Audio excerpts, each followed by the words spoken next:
Hello and welcome back to my channel. Today we'll be making a delicious kimchi pancake. Let's dive right in. Start by slightly cutting the kimchi and adding them to the flour. Next, crack the eggs into the mixture and season with a pinch of salt to suit your taste. Gradually add a small amount of water, making sure to do it slowly to get the right consistency. Keep mixing until you achieve a thin and smooth batter. Now preheat your electric griddle and brush it with some oil. Pour the batter onto the griddle, spreading it thinly and evenly to form a round shape. Cook the pancake until both sides turn a beautiful golden brown.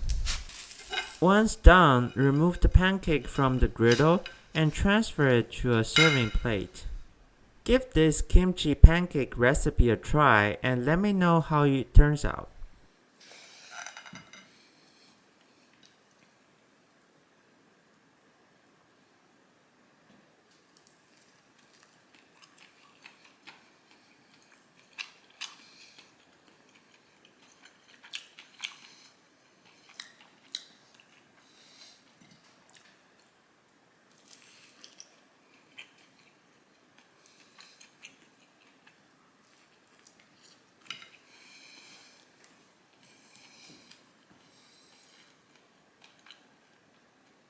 Thanks for watching and I'll see you in the next video.